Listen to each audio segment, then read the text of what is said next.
सच बताऊं, कवि और शायर बड़े संकट में, कोई सुनता नहीं। मैं तो पिछले दिनों न्यूयॉर्क जा रहा था, हालांकि ये झूठ है,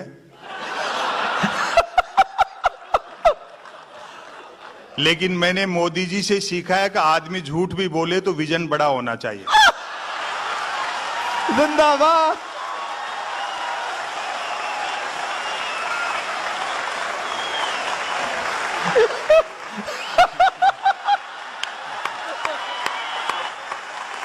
इन्होंने संपत भाई, इन्होंने भी मोदी जी से सीखा है कि माल किसी का भी हो, किसी को भी टिका देना चाहिए। फ्लाइट में बराबर वाली सीट पर एक सज्जन बैठे थे, उन्होंने टाइम पास के लिए पूछ लिया, जी क्या करते हो? मैंने कहा जी कवि हूं। और मैंने पलट के पूछा आप? बोले जी बहरा हूं मैं तो।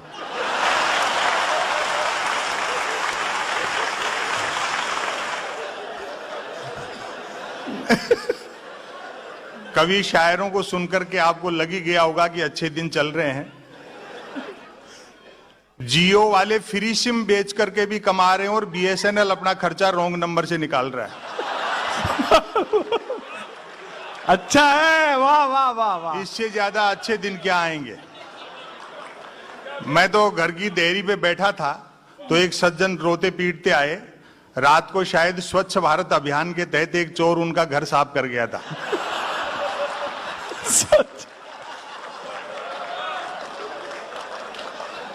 माथा पीटते झल्लाते हुए बोले, संपत सरल जी क्या यही थे वो अच्छे दिन?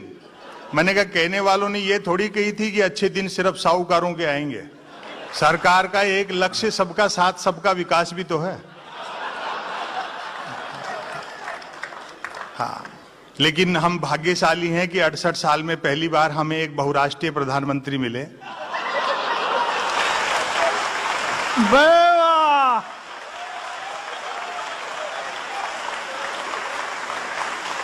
आधी दुनिया का चक्कर काट के आगे अभी तक तो कोई इन्वेस्टर आया नहीं है।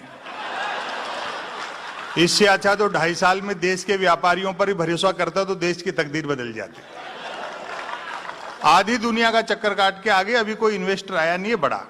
और वो हमारे शरद जोशी जी ने बड़ी अच्छी बात कही, हमें वह व्यक्ति उधार दे जिसका पुनर्जन्म में विश्वास हो।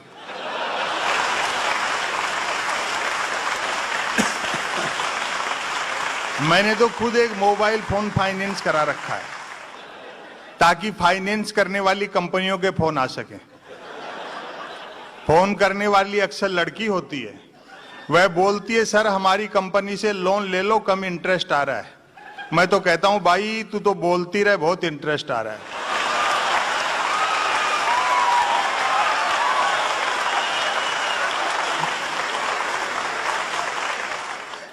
जैसा होना चाहिए वैसा न होकर के जो नहीं होना चाहिए वह होता है तो व्यंग्य पैदा होता है। बहुत अच्छे।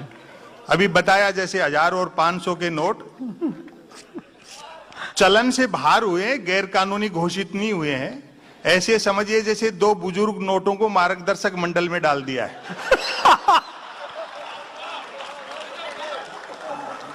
हाँ, अच्छी बात है, चोरी रुकनी चाहिए, लेकिन मेरा मानना है डाका भी रुकना चाहिए।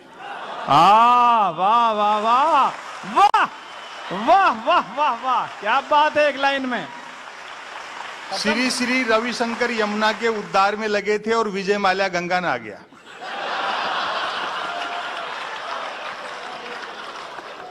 भाई ने 17 बैंकों की हालत उन नाती हुई गोपियों जैसी कर दी जिनके कपड़े उठा के कृष्ण जी पेड़ पे चढ़ गए थे।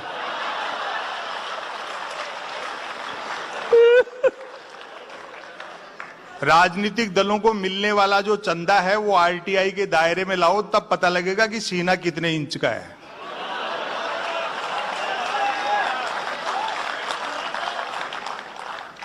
हाँ, विसंगतियों से व्यंग निकलता है। स्वच्छ भारत अभियान के ब्रांड एम्बेसडर ऐसे ऐसे लोग भी हैं जिनकी खुद की बेडशीट नौकर झाड़ते हैं।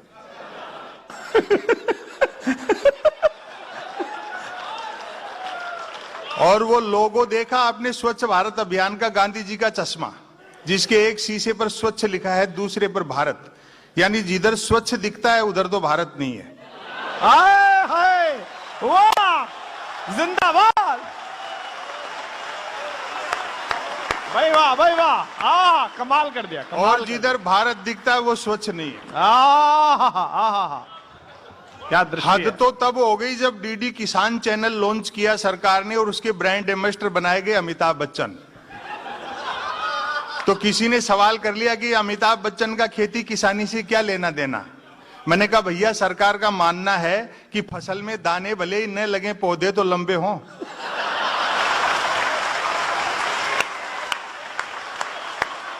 जिंदा।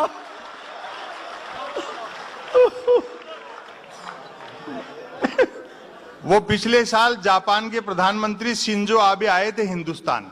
तो मोदी जी ने शिंजो आबे के साथ बुलेट ट्रेन पर समझौता किया और अगले दिन शिंजो आबे को बनारस ले जाकर के 3 घंटे तक गंगा आरती दिखाई।